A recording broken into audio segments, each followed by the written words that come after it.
Hey guys, NCS Fan 001 here, welcoming you to another trophy list analysis video. Today's game is Dead Rising 1. It is apparently coming out on PS4 very soon, which none of us had even known about until literally today. So that's really awesome because this is a game I've always wanted to play. I freaking love Dead Rising 2, and Off the Record's pretty fun too. I've never gotten to play 3, and I guess I won't get to play 4 for a while.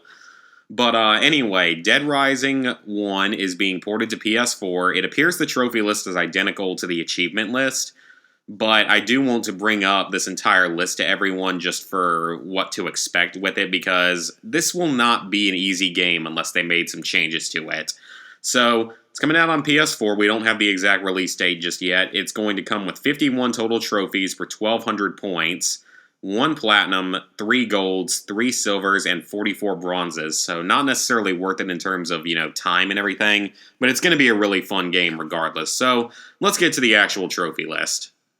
Okay, so our platinum trophy is literally just called Platinum Trophy. Collect all Dead Rising trophies. Okay, so now we get to the real trophies. We've got a bronze zombie killer, kill 10,000 zombies. So this is going to be identical to the way Dead Rising 2 was with the zombie genociding trophies. And here's the actual Zombie Genocider trophy. It's one of the game's 3 gold trophies. Defeat at least 53,594 zombies. I have no idea what the significance of that number is because it's in so many different zombies games. But regardless, that is one of the gold trophies. That's probably a lot easier actually than the 72,000 of Dead Rising 2, which is one of the only trophies I'm still missing in that game. So now we have bronzes again. 3-day survivor. Survive for at least 72 hours. I believe that's going to only work in that infinite survival mode. And by the way, these trophies are in a really stupid order. They could have put them in a much better order. Portraiture. Photograph 10 survivors. That's bronze. Census taker. Photograph 50 survivors. That's a silver. Those aren't too difficult though, as long as you look for a lot of survivors. Self-defense. Defeat a psychopath. Punisher. Defeat at least 10 psychopaths. Nothing super difficult there. Now we have a bunch of bronzes. Psycho Photo. Photograph at least 4 psychopaths. Psycho Collector. Photograph at least 10 psychopaths. Snuff Shot B. Photograph Zombie Brad. Snuff Shot J. Photograph Zombie Jesse. I don't know what the significance of that is, but that's probably not too difficult as long as you just know where it is in the game. Raining Zombies. Knock at least 30 zombies aside with a parasol, unless you have to do it all at once, which I kind of doubt. That one would actually be pretty easy. Costume Party. Place a novelty masks on at least 10 zombies. I assume they have to all be at once, because that's how Dead Rising 2 is. Strike. Send at least 10 zombies flying with bowling balls. Again, I assume that has to be in just a single bowling ball, but maybe it doesn't. If it doesn't, then that's very easy. Even if it does, that's probably not that difficult. Although this game didn't have as many zombies on screen at once as Dead Rising 2 would.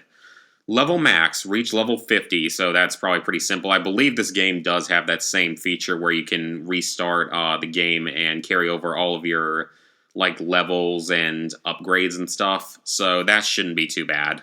Helicopter, successfully repel a helicopter. I'm thinking that's something in the story, but maybe it isn't. Legendary soldier, defeat at least 10 special forces soldiers. That shouldn't be too difficult. Peacekeeper, defeat at least 5 psychopaths. You see why this stuff is so out of order? I don't get it. Then we have photojournalists, score 1,500 pp from a single photo, and the artistes score at least 3,000 pp from a single photo. As with Dead Rising Off the Record, there's probably guides for where to do all that stuff at. Probably nothing too difficult there.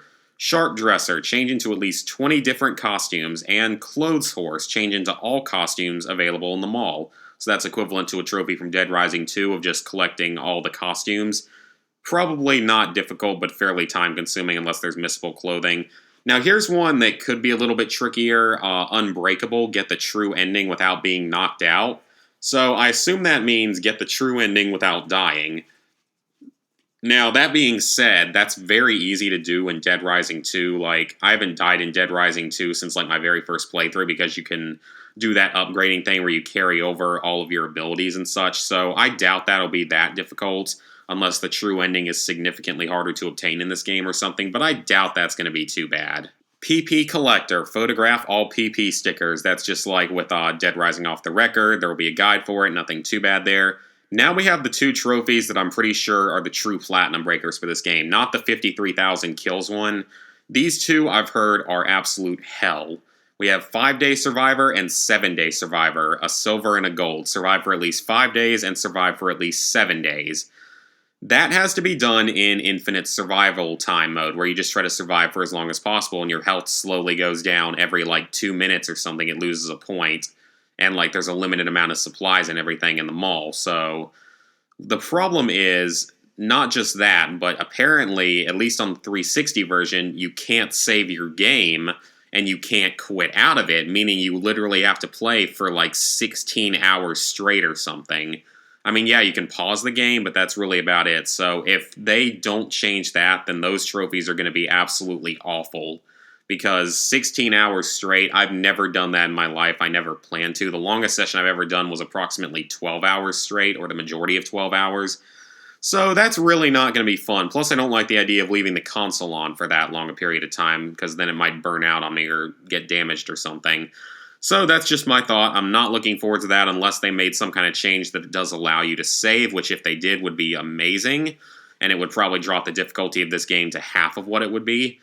Okay, so now we get to some more bronzes. Item Smasher, break 100 items, that's easy. Tour Guide, escort 8 survivors at once, that's probably pretty easy. Though I've heard that the survivors in this game are a lot dumber and weaker than they are in the second game.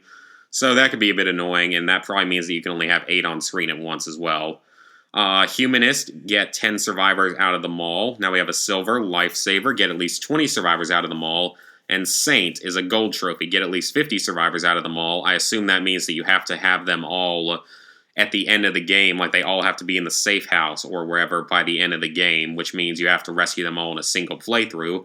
That's probably not particularly difficult unless there's a lot more, unless there's only about 50 survivors in the game, then that could be tougher. But if there's a good number of survivors in the game, then that one might not be too bad, especially once you get to know the game and everything. Okay, now we get to, I think everything left is a bronze trophy and fairly miscellaneous. Gourmet, eat all types of food available in the mall, so that's just like Dead Rising 2. Bullet Point, fire at least 1,000 bullets, that's probably not too difficult. Perfect Gunner, don't miss with a machine gun. I don't know what that necessarily means. That probably means just fire every round from a machine gun. Sorry about that stuttering there. Fire every round from a machine gun, and every round must hit a target. That's probably not too bad given the amount of zombies on screen, so we'll see. Group photo, get 50 target markers with the camera. Don't know, that probably all has to be done in one picture, though.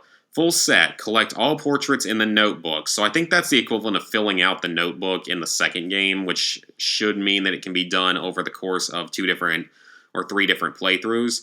Hopefully that's what that means. Transmissionary, answer all calls from Otis, so that's basically like a collectible or something. Frank the Pimp, successfully escort 8 female survivors, so that one would probably require some special, careful planning, but probably not horribly difficult. Indoorman, spend at least 24 hours indoors. I don't know if that means, in a single playthrough, or if that can only be done in the longer survival mode, the infinite survival time mode, or not, but I guess we'll find out. Then there's another one just like it, Outdoorsman, spend 24 hours outdoors. Free fall, drop from a height of at least 16 feet, or 5 meters, so I'm sure there's somewhere that you can do that. Marathon runner, cover a distance of 26.2 miles, unless that all has to be done in a single playthrough, that's probably not too difficult. Carjacker, steal the convict's vehicle, so there's probably only a certain place you can do that at. Stunt driver, jump a car at least 33 feet, that sounds like fun, but hopefully that's not too difficult either. Stunt rider, jump a motorcycle at least 33 feet, so basically the same thing but with a motorcycle, maybe you can do both of them in the same place. Zombie Road, walk over 33 feet on the backs of zombies using the zombie ride. I have no idea what that is, but that sounds actually like a lot of fun. Now we have our last few bronze trophies. Karate Champ, defeat at least 1,000 zombies barehanded. That's probably just going to be a little bit time consuming. Overtime mode, unveil all cases and be at the heliport at noon. So that means basically that means access the overtime mode. The infinite mode, get the true ending, so that is, I guess, completing overtime mode. Probably nothing too difficult with those. And then we have Zombie Hunter, defeat at least 1,000 zombies. Why that's not the first trophy on the list, I don't know, because that's very, very easy. So overall, this trophy list is very similar to Dead Rising 2 in that It's going to be, you know, kill lots of zombies in different ways, do certain specific actions, find all the clothing and the food items. Fortunately, there isn't one for, like, getting a kill with every single weapon in this one, which is very nice. But unfortunately, this game does have those really, really aggravating trophies for infinite survival mode. And like I said, unless they make it so you can save or something in this mode, then those are going to be very difficult because 16 hours of playing is not going to be the easiest thing in the world. But overall, if you were to take those trophies out or make them easier, then this game probably won't be more than like a 4 out of 10 if you were to take those out. With those in, it ranks it probably around a 6 out of 10. I think that's what the achievement website ranks it as well. So, hope you guys enjoyed the video. Dead Rising remake, or not even remake, just port. Don't know exactly when it comes out, but can't wait for it. Should be very fun. So, see you guys for the next video.